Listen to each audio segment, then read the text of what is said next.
Hi, everybody. Hey, Welcome to the White Hatter YouTube news show. Darren here. And Brandon, and let's talk about what's happened recently in the security privacy news area.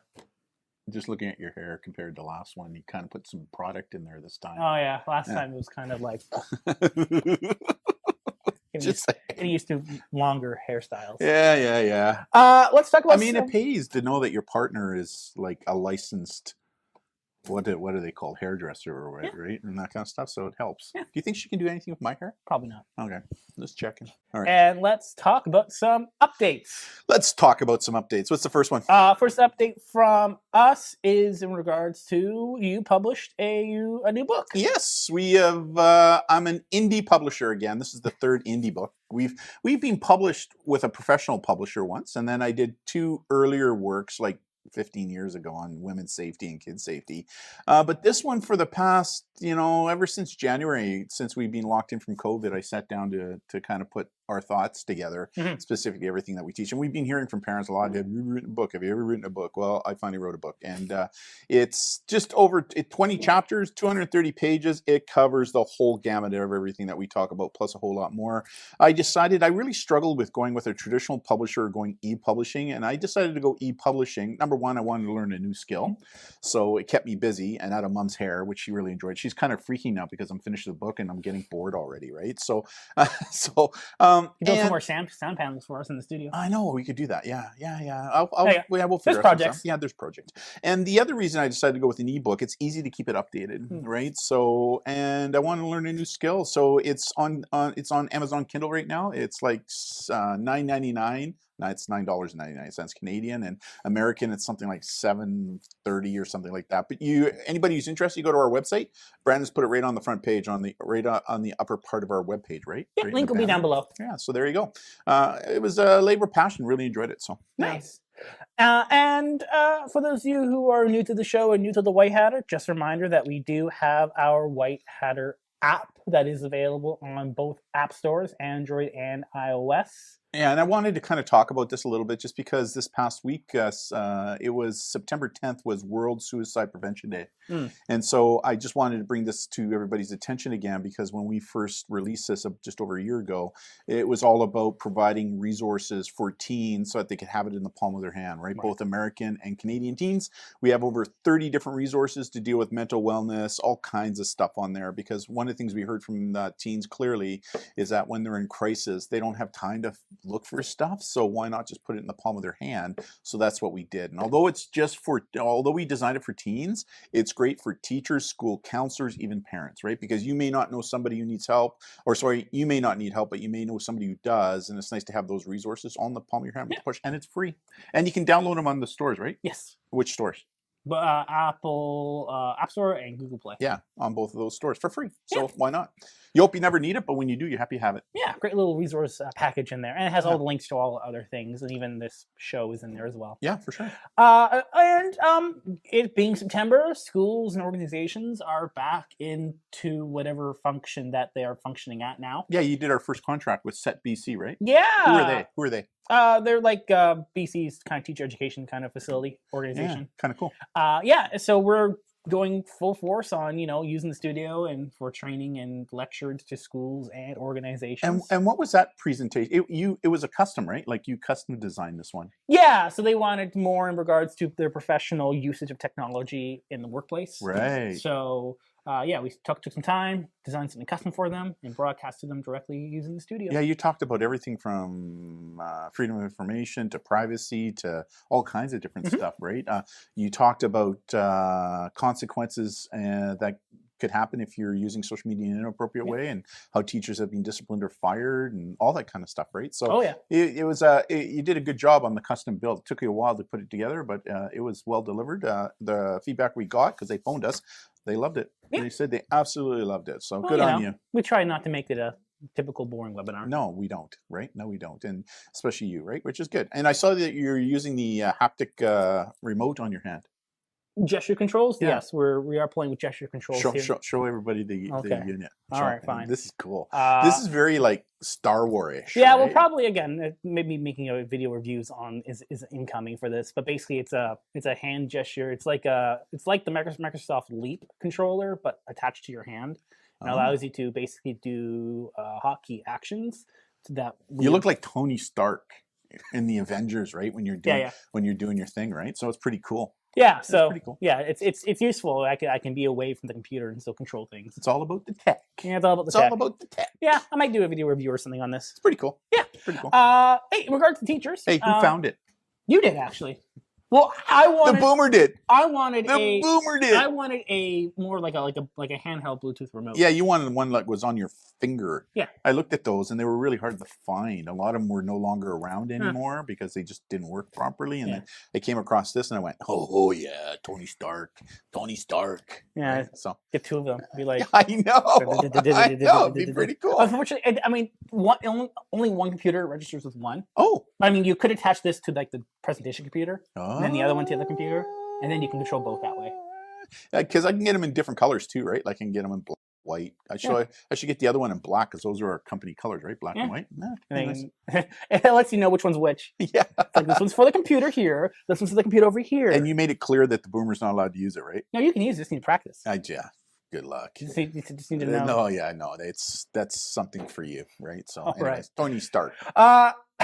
Okay. Speaking of teachers, we've been seeing a lot more TikToks.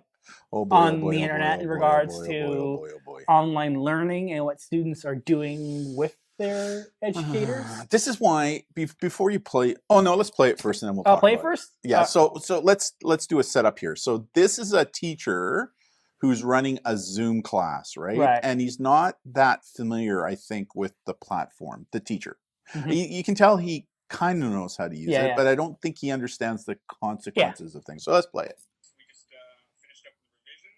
Your assignment is on the Lucas. module. Hey, professor. What's up, Carl? So I had a question on the homework we had last night. Can I share it to the screen and get your the class's opinion or your guys' help for the homework? Yeah, share it. I think I need you to promote me as host first. Oh no! Don't do it! Don't do it! You don't need to promote the host for that. Thank you. I'm host now. Yeah. You're good. Ready to go. All right, I'm just. Bye, teacher. It's on your canvas. Oh. All right, guys, kick the teacher out. We got free class now. I mean, you don't need to promote for a host to share a screen, but okay, fine. Actually, you can see, like, she's really mad that he did that, You're right? in the car. Hold on. Hold on. Carl, did you just kick me out of my class? Nah, it's your internet. Anyways, so, I mean... The teachers are doing the best they can, given what's going on, right? Like, they're under tons of pressure, tons of stress right now. They want to reach out to their kids because they love their kids, right? Like, that has been made perfectly clear to me of all educators that are doing what it is that they're doing. They do it because they love it and they love working with the kids. But here's a really good example how if we don't provide training with tools, then there will be some who will take advantage of those tools. And this is a good example. This is one of many TikToks that this young man put out, actually, where he's done something like this to several teachers, obviously in the same school that he goes to, who just don't know how to use the platform. So again, I think it is so important that teachers get educated on these platforms. And it's like you said, you don't need to give the person host credentials in order to do what he did, right?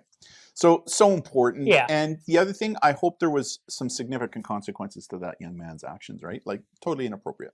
So anyways, so just to be aware of, this is happening and we're seeing more of it and it's spreading on TikTok. And if you don't think that there'll be others that try to mimic that, you're fooling yourself because there will be. So it is so important that educators also get some basic training on these platforms. So. Let's talk about some Oh, and by the news. way, if you want to know some of that, get a hold of this guy right here, right? Like he knows these platforms inside and out because of what we're doing here in the studio. So if you're looking for some guidance, get a hold of Brandon. He'll help you out. Let's talk about some news. Yeah. In the news. First article we're going to talk about is regards to news reports and controversies in regards to inappropriate, gruesome videos of suicide popping up on TikTok, which I mean is nothing new in regards to the world of social media. No, but this one really hit the headlines this week. This was TikTok's news, so it's more dangerous. It started on Facebook, actually, a stream on Facebook, and then it spread where a vet in the United States took his life live with a shotgun on social media and broadcast it live, and people saw that and they copied it and they started pasting it all over the place, including in TikTok. And the problem is once it's kind of what happened in Australia. Remember last year where that shooting took place? And once you start posting it, it's really hard to stop it, right? So, because, people are getting creative and how to fool the AI of all these companies. So, what was interesting, where I would like to go with this, Brandon, is it was interesting when I was reading a lot of the news feeds, how a lot of people were recommending to parents, don't let your kids go on TikTok for the next week because of this, right? Or don't let them go on Facebook or Instagram, because it was spreading on all social media platforms.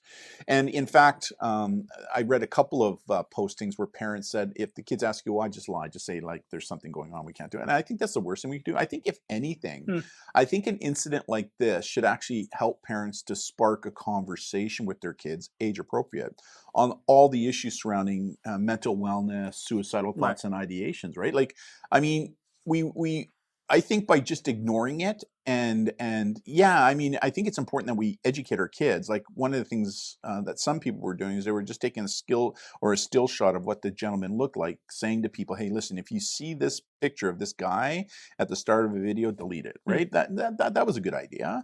But I think lying to kids is wrong. And I also think that this also created an opportunity, especially considering it was World Suicide Prevention Day, to help families have a conversation with their kids, age appropriate, on everything to do with mental wellness, suicidal thoughts and ideations, prevention, all that kind of stuff. What are your thoughts?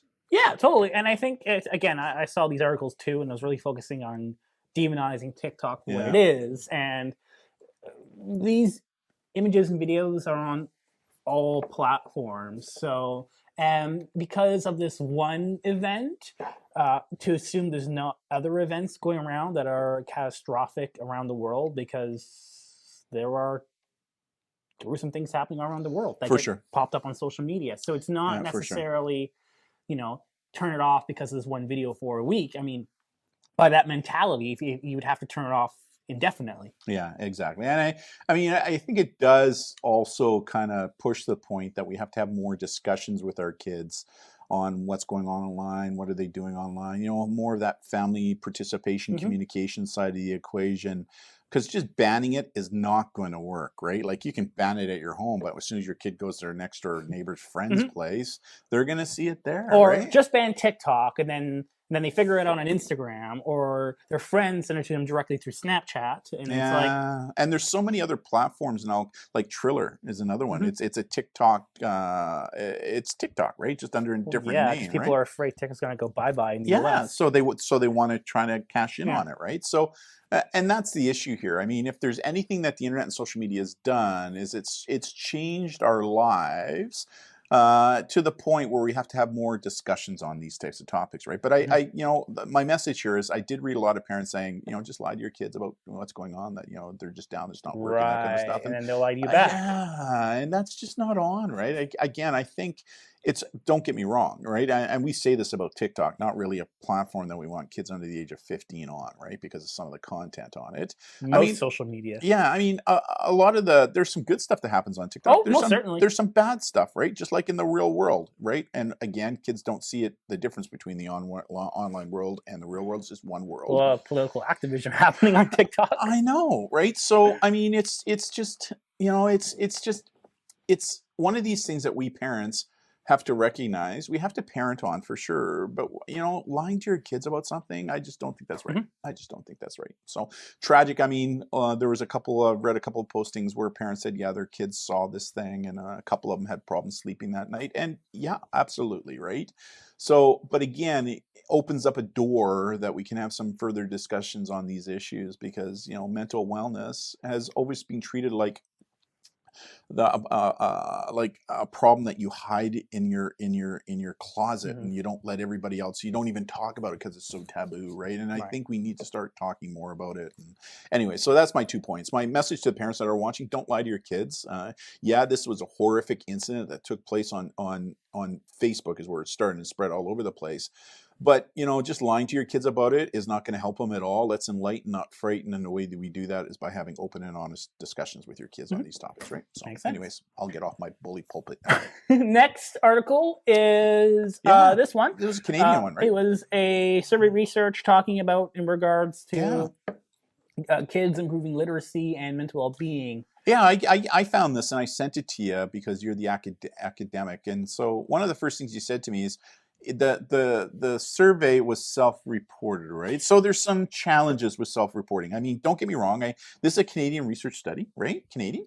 And they asked kids, so it gave us a snapshot of their perception. But what's the challenge with self-reporting? Well, I mean, there definitely could be. Basically, the article was talking about, video games help kids improve mental literacy and well-being. Yeah. According to the kids. So kids Right. that they surveyed, they asked, do you feel that you are reading more, you're writing more, you're feeling better about yourself because of the games that you're playing? And all the kids mostly responded with a good yes. Yeah. So, I mean, again, you have to, how do you what weight do you put to them saying yes? Yeah. How does that compare versus other study groups that may or may not play video games? Yeah, can I go off on a little bit of a tangent here just for a second?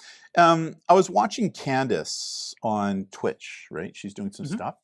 And she was playing this game where you shoot like a laser gun at a wall and a portal opens up. Is it called Portal? A portal, yeah. And I was watching her play this game. And the amount of strategy, the amount of critical thinking, the amount of thinking 3 steps ahead to get to your objective was unbelievable. Yes. Right? Like, I think when parents think video games, they still think of things like Pac-Man, like mom. Yeah. Or the just all first-person shooters. Right. They're not, because they're not playing the games, they're not getting involved. They don't understand that all the other things, like it was amazing watching her going, because you could see her brain working. Like it was kind of funky that way, where she was learning strategy. She was learning, like, how do I get here? How do I get to that objective? And it was very interesting. And then watching her as she's doing that, also talking to people on Twitch at the same time, or Discord. I forget which one she was doing. Yeah, on Twitch. But she was multitasking at the same time. It's like people say you can't multitask. Oh, I was watching it happening real time, right? So again, I think there are all kinds of benefits to gaming. There's some issues, like problematic gaming disorders issues, right? Notice I didn't use the word addiction. I talk about why in my book. Yeah. Buy it. But a little bit of a plug. A little bit of a plug. But I do think that, this self-reporting where the kids are saying this, it doesn't surprise me that they're saying it, but I do agree it's self-reporting. Yeah, I mean, what was cool in the research article talking about, kids would actually go online and read reports, read reviews, read critiques on certain games, or some would write reviews of themselves playing games or writing fan fiction. So, I mean, it shows that, definitely they're at what level is what I would question, which is not really addressed in the article. Right. But at least it shows that they're engaging in literacy outside of the game to some degree. Yeah, for sure. And like Patrick Markey said, there's no doubt that gaming during COVID has helped to save our kids. Could you imagine what it would have been like 15 years ago if we would have got hit with this? Like, holy crow. Like, even mom says, Darren, if it wasn't for the book, you'd be driving me crazy right now. And now she's saying, now that the book is over, you're driving me crazy. We'll find you some projects. Thank you. So interesting. Make sure it's a project that a boomer can do, right? Build some sound panels. Okay. All right. Let's talk about Zoom. Zoom, Z-O-O-M, Box 350, Boston, Mass. 02134. Send it to Zoom. No. That's a boomer thing, right? The boomers who are watching know exactly what I just did there. All right, so Zoom has came up with some updates allowing for two-factor authentication onto accounts, meaning more so important for business and corporate users. Yeah. Home users, maybe not that important, but definitely for corporate users that use Zoom a lot. Why is that important? Basically, we know right now being Zoom's number one video hosting provider on the market right now because of the free option, which is very applicable to a lot of people. Yeah. Great market strategy. I know, too, right? It's free. Great market strategy. Yeah. You don't need an account, where other platforms need an account. This one, you don't need an account, so Yeah. that's why it kind of blew up. Basically, cyber criminals are targeting organizations and individuals with Zoom accounts because Zoom is used all the time now. Right. So keeping your password unique for Zoom is really important because it's being targeted. And this just makes sure that if someone actually does get your account information, that they won't be able to get access unless they have control over your phone as well, which is highly unlikely. Right. So, I mean, if you're a corporate business user, definitely consider using two-factor authentication for your Zoom account because you don't want someone logging in pretending to be you and contacting your clients or something. Yeah, for sure. Yeah. So things to understand and things to keep an eye on for Zoom. What else we got? As their plan for having more security over the last couple months. Yeah, they've really done a good job. Right when they first started, they never 6 months ago there were tons of problems. Well, remember they never built the platform knowing what was going to happen, right? Yeah. So I mean, but credit again. We've said this a number of times. Credit to the CEO of that company who took the bull by the horn, said mea culpa. We have all these issues. We're going to fix them. And guess what? They fixed them. At what cost? I have no idea. But their stock just went like this, right? Like so they've got the money and they've got the resources now to make those fixes. Yeah, they've partnered with a couple, like at least I think one cybersecurity firm. Yeah, they have. Right, they've done a much better job. There's no doubt about it. Yeah. So where we wouldn't have recommended Zoom 6 months ago, we can now say, yeah, Zoom is a viable product if you're looking at it. I still think there's an issue though surrounding schools to make sure that the server is in Canada, right? Well, yeah. I mean, Zoom has Zoom for Education, which they have servers in Canada just for that, but it's a special contract you sign. Yeah, for which sure. obviously, costs a little more money, but a little bit more what? Money. Can we buy a cash gun for you here? Holy shit. Yeah, money. Obviously, I've seen those. We can just buy fake bills. I know, I've seen those, right? Monopoly money. Anyways. Yeah. What else? Or a button here. It just drops from the ceiling. Oh. Just like. Or you can you not do it digitally? Where I mean, you're the digital wizard, right? You could. Where with a push of a button, you see all these. You could, but I mean, it would obviously look like an overlay. Oh, okay. Yeah. All right. Anyways, what's next? Future projects.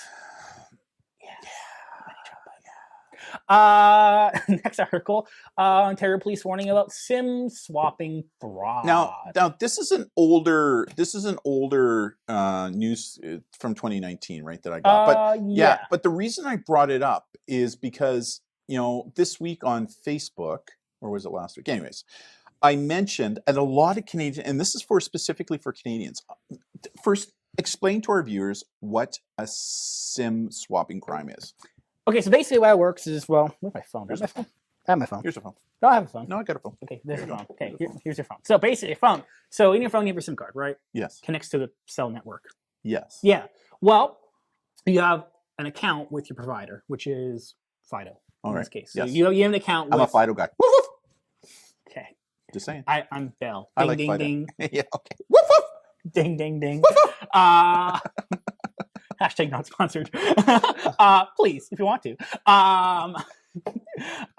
Where was I? So you have a SIM card and you have an account with Fido, right? Yes. Basically, you log into your account online, you have control over your entire account. Right. Well, basically what SIM swapping is a cyber criminal, a bad actor, one way or another gets access to your account. Right. One, either A, getting into your login credentials, or B, which is more commonly the case, they call up Fido, your provider, being you. Oh, hi, I'm Darren Lore. Here's my information. Can I transfer my SIM card, my SIM to a new phone? I got a new phone. I need you to activate. And basically, they transfer your number to a new phone because they called the provider, and calling for account verification is a very old school, weak security method, because if you have the right information, the client service representative can give access. So a good example, give me my phone back now. Not that I don't trust you with my phone. The reason I brought this up is because we had a person connected with us who had $7,000 taken out of their account because of a SIM swapping scheme that happened to him, right? And that's important because a lot of two-factor authentication, you need the phone number to authenticate, which means the idea for two-factor is if someone has access to your phone, that is the key to unlock things. Right. So if someone can transfer your phone number to a different phone, when you get a security code to verify who you are, it doesn't go to your phone, it goes to Goes to someone their else's phone. phone.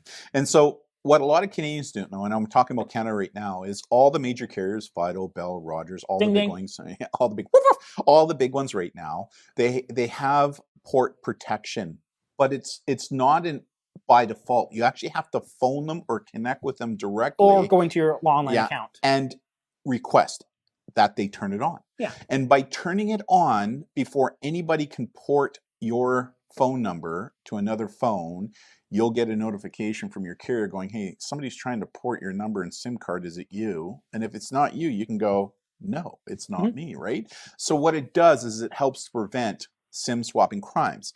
But a lot of Canadians don't know this, right? And logically you would think, why aren't these companies doing it by default? Oh man! Like why? Because it's more work for them. Probably. Because because here's the issue: is a client then has it turned on. They are actually who they are. They walk up and they go, "Hi, I want to port my phone." Oh, you need verification, and the customer's angry. It's like, no, I want you to do this. Right. But you activated the security feature, Right. so it just impedes the service process potentially if a client's unprepared or the service worker has to take some time to actually solve an issue. Right. So it can create more issues for the carriers. Oh well. If it's an issue for the carrier, I don't care. I mean, you need to protect yourselves. And so SIM swapping is not uncommon. So as a result of that, for the Canadians that are watching, please connect with your carrier, Fido, Rogers, whoever it is, and request that port protection be activated on your account, right? To prevent that from happening. There you go. Yeah. And last story that was relevant this week, Portland issues sweeping ban on all facial recognition use in regards to city departments, public-facing businesses such as stores, restaurants, and hotels, which would also include malls. So I'm assuming there's a lot of organizations that are unhappy about this ruling, but...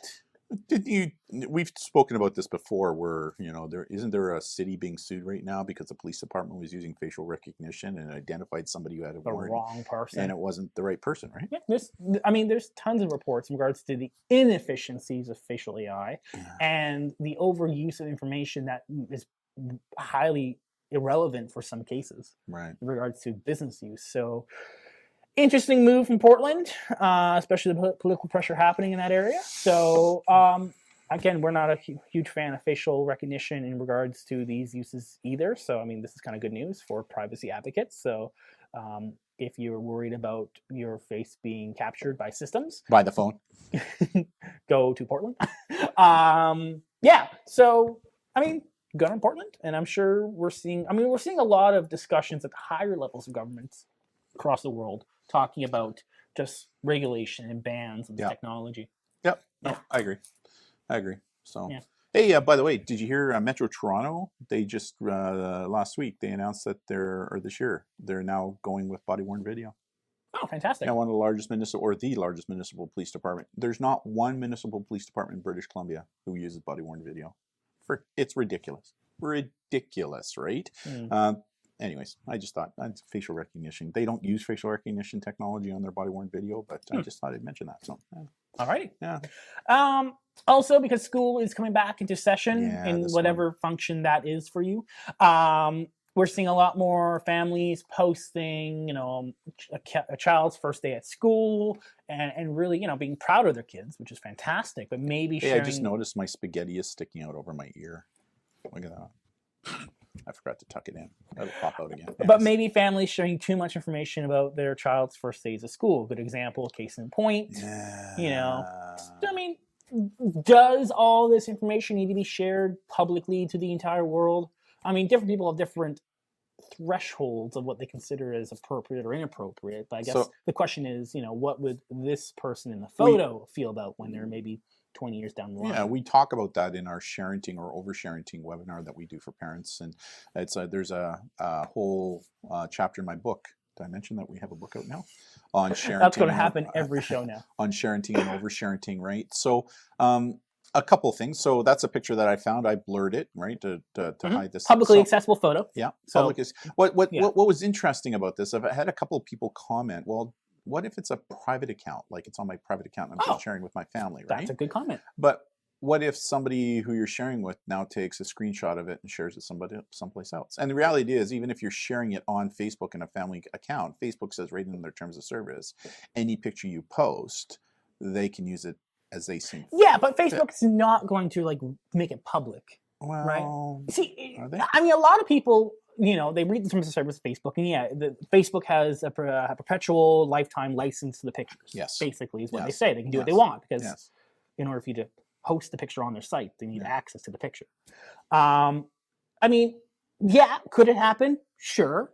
Is it going to happen? No, because that'd be a PR nightmare. So yeah, and the other thing too here is people are saying I do it to share with my family. Well, rather than doing it on Facebook, maybe text it to your family instead. A Wouldn't it group, be- yeah, you can know? do like a family messenger. Yeah. But that being said, how many people in your family do you want to? Yeah, Sure. or maybe using Kinzu. Yeah, Right? potentially. You could share it on the app Kinzu that we talk about all Yeah. the time. There's your sticker. There's a link that sticker out on your. Yes. See right there on your Yes. on your laptop, right? Kinzu that we support and we promote. It's just the issue here is that picture right there. I was able to kind of track that young girl down to the city where she lived, and Mhm. there's enough information with the teacher and all that kind of stuff, right? So Mm. it's just, and I think you nailed it. I mean, I say this in our sharing presentation as well, or oversharing. Ask yourself this question: what is cute to you today? What will your kid think about that picture when all of a sudden they're in grades 7, 8, 9, and 10? Mhm. Right? So again, something to think about. I know we're proud of our kids and we want to share with the world how proud we are of our kids, but I think we got to be very careful about creating digital dossiers of these kids, because like it or not, a digital dossier is now being created of this young girl based upon that picture. So Mhm. things to think about. Yeah. Private accounts, different story, but publicly accessible on the internet to everyone.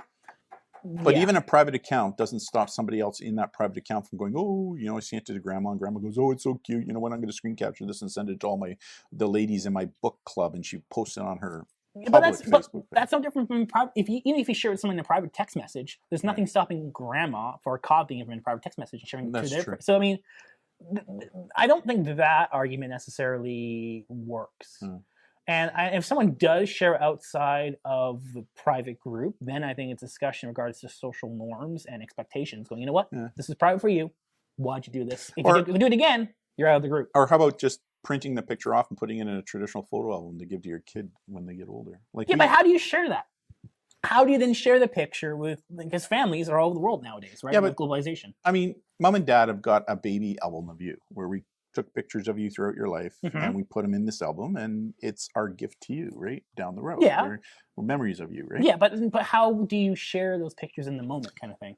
We never shared the pictures. Well, of you in didn't. the You moment. couldn't. Oh, yeah. I guess that's true. Those are film those are film pictures. Okay, I'm thinking of a boomer.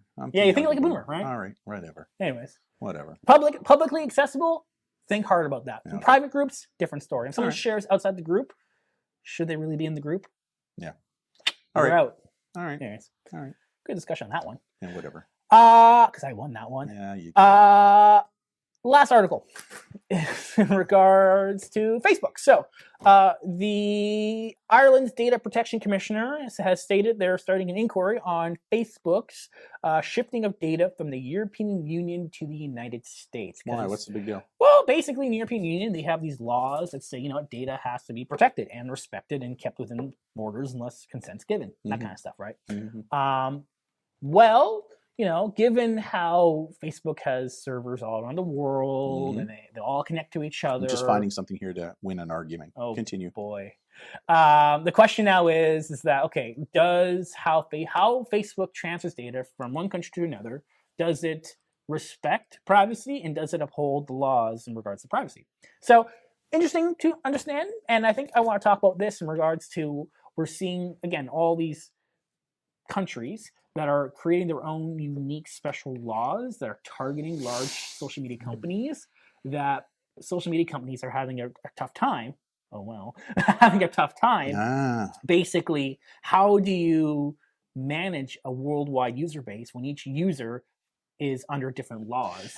And how do you potentially segregate Facebook? I mean, there was an article in regards to it was Australia. We talked about last show, right? Australia in regards to talks about sharing links to news could then be taxed, which then for social media companies is like, okay, then I guess we're going to ban news sources on Facebook in Australia. So it's like, these are awkward times.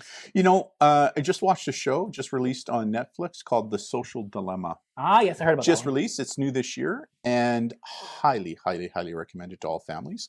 And it should be a movie that a family sits down together, right? And it's really suited for kids that are in middle school, high school age, and their parents. It's for parents, basically. It's for adults. It's a documentary, right? But it would be a really good opportunity for parents and your middle school or high school kids to sit down together and watch this. And it talks about all these issues that you were just talking about. Because we talk about all the positives of social media. We also talk about the negatives. We try to find a balance.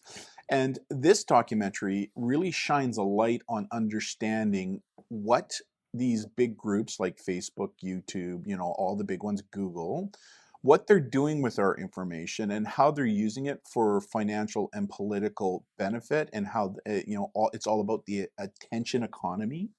And so I think it's just a really, really, really good show for families to sit down and watch together and then continue on with these discussions. I think the show is really good from a digital literacy standpoint, right? Because, youth are really good at understanding technology and the use of technology.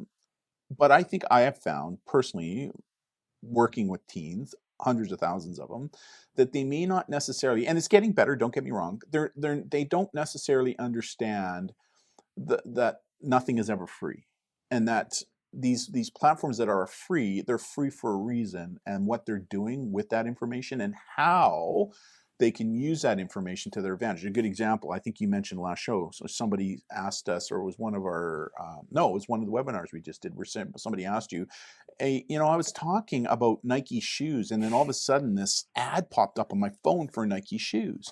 And you spoke to the point, because they said, are these companies listening to us? They're not. They're not listening via the mic. No, I mean, the mic is on, looking for the command to activate it. That's all it's looking for. But their AI is getting so good now because of, and they talk about this in the show that I just mentioned, The Social Dilemma. It is getting so good, it can predict what it is you like, what you don't like, and as a if result, you're pregnant or not. Yeah, those are good stories. It's amazing, and watching this show will really shed some light on that issue for everybody to have bigger discussions, right? So check it out. It's called The Social Dilemma. It's on Netflix. It's free if you have Netflix. So check it out. Free if you pay for Netflix. Yeah, okay, whatever. So it's all right, boomer. It's available if you have Netflix. There you go. It's available if you have Netflix. But it's you may be able to watch it online too, right? So for a price. Probably. Yeah, anyways, check it out. It kind of talks about this or issue. 30 days free subscription to Netflix. Oh. If you don't have Netflix, you can apply for the 30-day trial. Oh. Then you can watch it free. Look at you, a little bit of a life hack there. Well, some people just routinely just change different emails. Yeah, go figure. Life hacks, right? Anything else? No, that's all for the show. What do we got coming up over the next little while? I mean, I finished my book. We've basically done most of our webinars for the design of them to be implemented this new school year. We've decided that we're really not going to connect with schools until the end of September because we wanted to give them time to breathe because of COVID.